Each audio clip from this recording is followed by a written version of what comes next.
किसी गांव में धर्म बुद्धि और पाप बुद्धि नाम के दो मित्र रहते थे। पाप बुद्धि नाम के अनुसार बड़ा बेईमान था। धर्म बुद्धि अगर मेरे झांसे में व्यापार करने को तैयार हो जाए तो मैं उसका सारा धन ठग कर हड़प जाऊं और धनवान हो जाऊं। वह धर्म बुद्धि के पास पहुंचा। मित्र, मेरा एक सुझाव है। हम दोनों दुनिया में निकलें और धन कमाएं। अवश्य। अतः दोनों निकट के नगर को चल दिए। दोनों ने खूब पैसा कमाया और वापस अपने गांव की ओर चले। मार्ग में पाप बुद्धि अपने मित्र को रोककर बोला, मुझे एक शंका हुई है। अपनी सारी कमाई लेकर जाने में खतरा है। थोड़ा सा धन अपने साथ ले चलें और शेष यहीं गाड़ दें। तुम ठीक कहते हो। अब चोर बदमाशों का हमें कोई डर नहीं।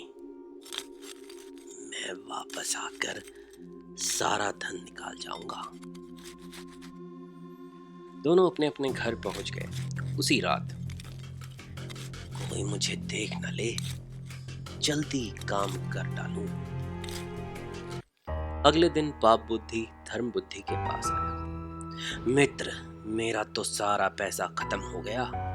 तुम भी साथ चलो तो कुछ रकम वहां से निकाल लाएं। दोनों चल दिए। जाकर दोनों ने खोदा तो वहां कुछ नहीं मिला। अरे धर्म बुद्धि, तुम मेरे मित्र बनते हो, सब पैसा निकाल लिया। मेरा भाग मुझे वापस कर दो, नहीं तो मैं तुम्हें न्यायाधीश के पास ले जाऊंगा। मैं ईमानदार आदमी हूं, फिर भी मित्र होकर तुम मुझ पर संदेह करते हो। रास्ते में दोनों झगड़ते हुए न्यायाधीश के पास पहुंचे। नहीं निकाला, तुम्ही ने निकाला। इसने मेरा धन चुराया है। जंगल के देवता मेरे गवाह हैं, वे सही बात बताएंगे। अच्छी बात, कल हम जंगल में चलेंगे। पाप बुद्धि सीधा अपने पिता के पास गया। पिताजी, धर्म बुद्धि का धन मैंने चुराया है। अब मेरे बचने का एक ही उपाय है कि मैं जैसा कहूं आप वैसा ही करें। कहोगे बेटा, वही करूंगा। अगले दिन धर्म बुद्धि, पाप बुद्धि, न्यायाधीश व गांव के कुछ बड़े बूढ़े वहां पहुंचे जहां धन गड़ा था। हे जंगल के देवता, बताओ चोर कौन है? चोर धर्म बुद्धि है।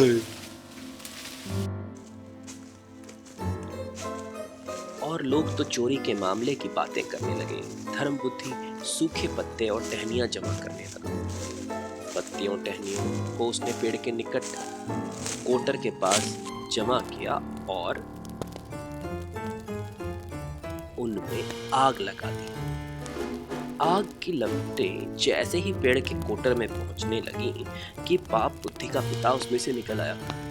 यह कारस्तानी मेरे बेटे की है। पाप बुद्धि का पिता ठीक समझ गया। न्यायाधीश सारी बात जानकर बहुत क्रोधित हुआ। पाप बुद्धि ने ही मुझसे ऐसा करवाया। पाप बुद्धि को उसके किए का दंड मिलेगा। इसे अभी इसी पेड़ पर फांसी दे दी जाए। इसीलिए कहते हैं, सांच को आंच नहीं।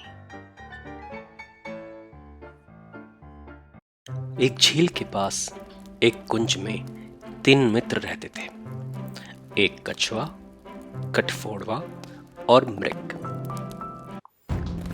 एक दिन एक शिकारी उधर आया। वाह बदचिन्ह, यहीं फंदा लगाना चाहिए। पानी पीने को तो आएगा इधर से ही। मैं कल आकर पकड़ लूंगा। सुबह बड़े आनंद का जीवन है, थोड़ा सा पानी पी लूं। बचाओ! कछुआ और कटफोड़वा उसकी पुकार सुनकर भागे भागे आए। मैं उपाय बताता हूँ, तुम्हारे दांत मजबूत हैं तो तुम फंदा काटो, तब तक मैं शिकारी को रोक कर रखता हूँ। शिकारी जैसे ही झोंपड़ी से निकलेगा मैं उसे कसकर चोंच मारूंगा। कछुआ तो बस अपनी हमेशा की धीमी चाल से काम करने लगा। जरा जल्दी करो भाई। इस बीच मृग की पुकार शिकारी ने भी सुन ली थी और वह झटपट झोंपड़ी से निकला। आहा, फंस गया। कटफोड़वा ताक में ही था।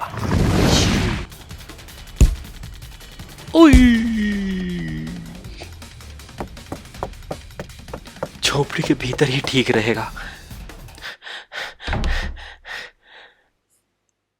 समझ गया, तो मैं पिछवाड़े के दरवाजे से जाने की कोशिश करूंगा। वह जरूर पिछवाड़े के दरवाजे से जाने की कोशिश करेगा। हाँ, इधर से रास्ता साफ है। मैंने ठीक सोचा था। बचा।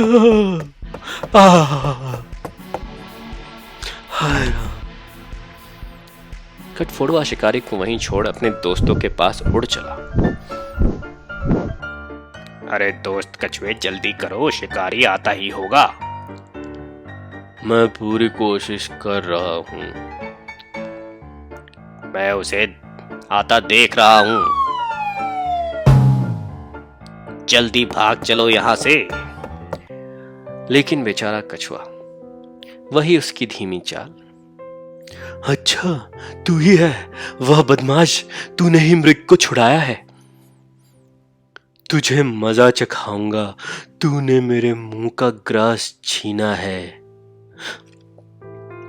मैं तुझे थैले में डालकर ले जाऊंगा और पका कर खाऊंगा। अब अपने दोस्त को बचाने की बारी मृग की थी। अगर यह मुझे देख लेगा तो जरूर मेरा पीछा करेगा और मेरा दोस्त बच जाएगा। मृग शिकारी को दिखाई दिया। वह आ रहा है मेरा मृग। शिकारी थैला फेंक कर मृग के पीछे भागा। मैं इसे अपनी पुरानी गुफा में फंसा ले जाऊंगा। एक बार गुफा में आया नहीं, फिर निकलने का रास्ता इसे नहीं मिलेगा। मृग निरा मूर्ख है, गुफा में घुस रहा है, अब मुझसे नहीं बचेगा। कहाँ चला गया? मेरा कछुआ दोस्त सही सलामत होना चाहिए। मृग भागा भागा वहां आया जहां शिकारी कछुए को डाल गया था। घबराओ नहीं दोस्त, मैं अभी तुम्हें छुड़ाता हूं। मृग ने कछुए को थैले से निकाला तो कटफोड़वा पेड़ से नीचे आया। शिकारी का क्या हुआ? वह पुरानी अंधेरी गुफा में चक्कर काट रहा है।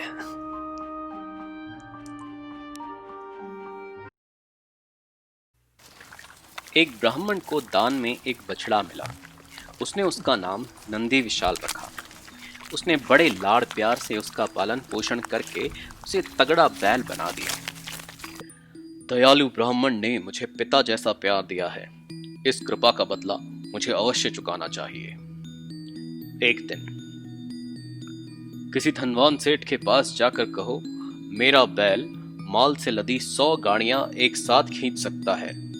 अविश्वास करने पर 2000 स्वर्ण मुद्राओं की शर्त बांध लेना। ब्राह्मण को अपने कानों पर विश्वास नहीं हुआ। मैं स्वप्न देख रहा हूं या पागल हो गया हूं? मैंने बैल को बोलते हुए सुना। तुम सपना नहीं देख रहे हो मालिक, जैसा कह रहा हूं वैसा करोगे तो तुम्हें भारी लाभ होगा। तुम्हें विश्वास है कि मैं शर्त जीत जाऊंगा? बेशक, अन्यथा मैं ऐसी सलाह ही न देता। ब्राह्मण एक धनी व्यापारी के पास पहुंचा। महाशय, बताइए, इस नगर में किसका बैल सबसे ज्यादा बलवान है?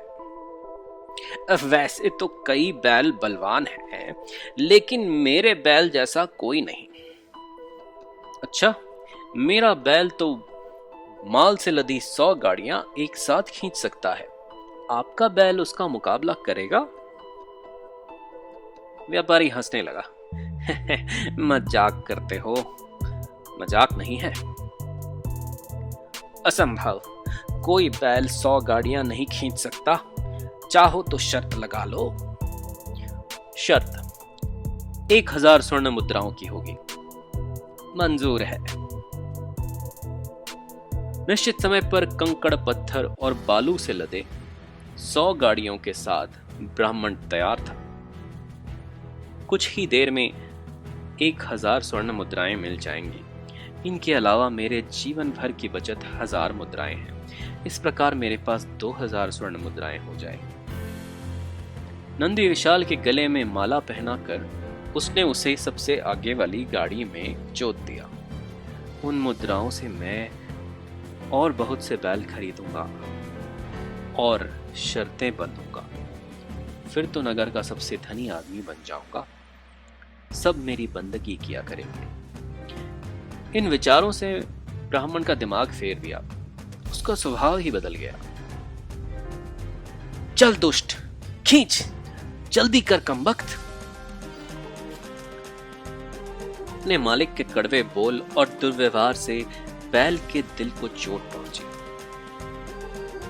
मुझे भद्दी गाली क्यों दे रहा है? ऐसा है तो मैं हिलूंगा भी नहीं। ब्राह्मण परेशान हो गया। नंदी विशाल को क्या हो गया? मेरी आज्ञा नहीं मान रहा। व्यापारी फूला नहीं समाया। निकालो 1000 स्वर्ण मुद्राएं, तुम शर्त हार गए। ब्राह्मण को अपना गड़ा धन निकाल कर देना पड़ा। सारे जीवन की जमा पूंजी गई। नंदी विशाल को लेकर वह भारी कदमों से लौटने लगा। बाद में घर पर, सो गए मालिक। मैं बर्बाद हो गया। सो कैसे सकता हूं? काश मैंने तुम्हारी बात न मानी होती। आपने मुझे गाली क्यों दी थी? मैंने कभी कोई बर्तन फोड़ा या कभी किसी को सींग मारा या? नहीं बेटा, कभी नहीं। नंदी विशाल को तुरंत बेचारे ब्राह्मण पर तरस आ गया। कोई बात नहीं, जाओ फिर से शर्त बांधो। इस बार 2000 स्वर्ण मुद्राओं की शर्त लगाना। बस एक बात याद रखना, मुझे कभी गाली मत देना। ब्राह्मण ने व्यापारी से एक बार फिर शर्त बांधने की बात कही। 1000 स्वर्ण मुद्राएं खोकर मन नहीं भरा। पंडित एकदम गूंगा लगता है। जीत का इतना विश्वास है कि इस बार 2000 स्वर्ण मुद्राओं की शर्त लगा सकता हूं। 2000 मुझे मंजूर है। फिर से 100 गाड़ियां लाद कर बैल को जोता गया। मेरे प्यारे साथी, चलो गाड़ियां खींचो। केवल एक झटके से नंदी विशाल ने गाड़ियां खींचनी शुरू कर दी। जहां पहली गाड़ी खड़ी थी वहां अंतिम गाड़ी आ गई। चमत्कार! तुम सचमुच इन स्वर्ण मुद्राओं के हकदार हो। 2000 स्वर्ण मुद्राओं के साथ ब्राह्मण खुशी खुशी घर गया। अब वह अधिक बुद्धिमान और धनी हो चुका था।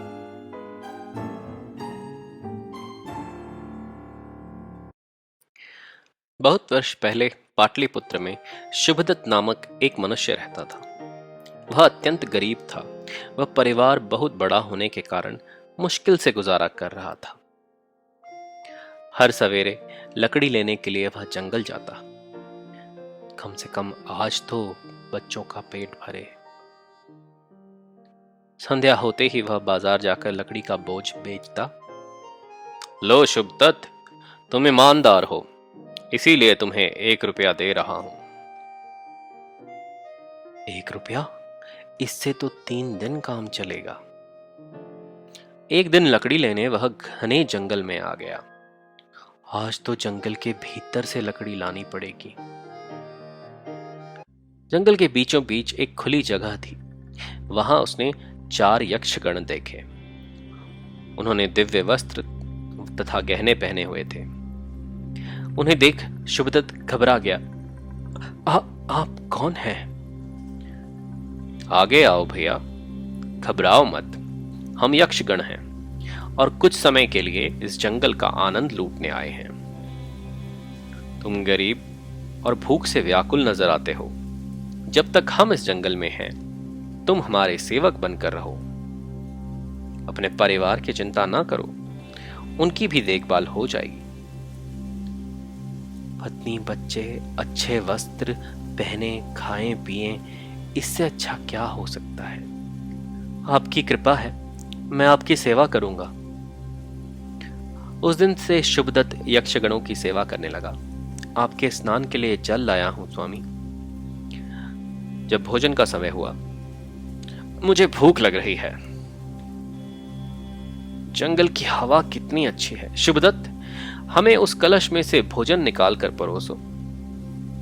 शुभदत्त ने कलश के अंदर झांका, लेकिन यह तो एकदम खाली है, कुछ नहीं है इसमें। यक्षगण मुस्कुराए। अपना हाथ अंदर डालो, तुम्हें मनचाही वस्तु मिलेगी। यह कलश मनुष्य की हर आवश्यकता पूरी कर सकता है। शुभदत्त ने कलश के अंदर हाथ डाला। तुरंत उसके सामने हर प्रकार के भोजन आ गए। भिन्न भिन्न प्रकार के पकवान, मिठाइयां तथा मदिरा की सुराहियां आ गईं। क्या अद्भुत वस्तु है। यक्षगणों को भोजन कराने के बाद उसने स्वयं भी भरपेट भोजन किया। इस प्रकार उसने कई दिनों तक यक्षगणों की सेवा की। मेरी पत्नी बच्चे कैसे होंगे, उनकी बहुत याद आती है। 1 मास पूरा होने पर, शुभदत्त, हम तुमसे बहुत प्रसन्न हैं। अब हमारा वापस लौटने का समय आ गया है। जाने से पहले हम तुम्हें कोई मुंह मांगी वस्तु देना चाहते हैं। तुम्हें क्या चाहिए?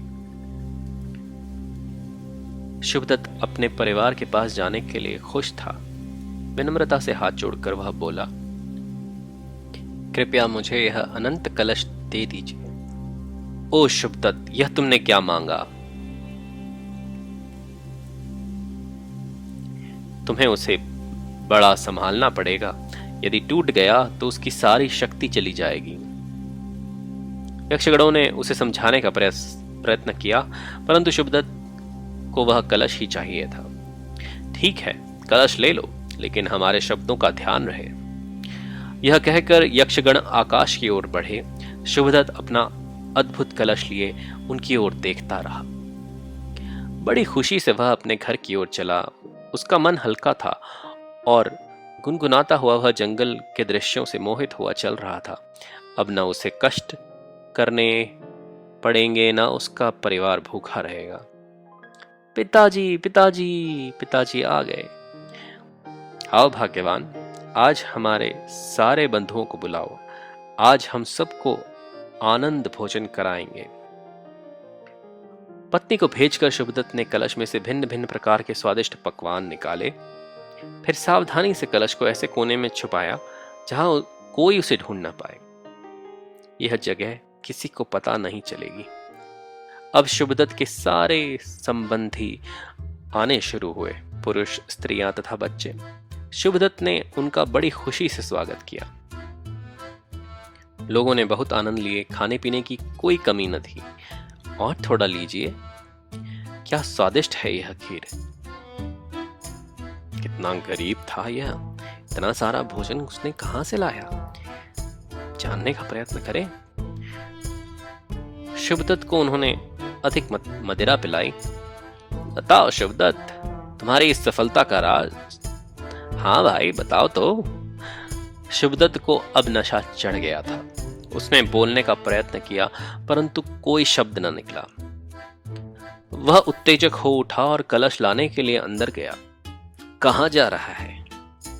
ठहरो, देखो क्या करता है। दांत ने पोड़ता हुआ वह बाहर आया। उसने कपकपाते हाथों में कलश उठा रखा था। वह इतना खुश था कि उसने अपने कंधे पर कलश रख नाचना शुरू किया। नाचते नाचते शुभदत्त का पैर फिसल गया। वह जमीन पर गिरा और उसके साथ कलश भी, जिसके एक क्षण में ही हजारों टुकड़े हो गए। शुभदत्त अब होश में आया, लेकिन सत्य है, जिनकी बुद्धि मदिरा से धुंधली हो जाती है वह अपना धन नहीं संभाल पाते। दिखावा करने की इच्छा थी जिसके कारण अनमोल अनंत कलश टूट गया।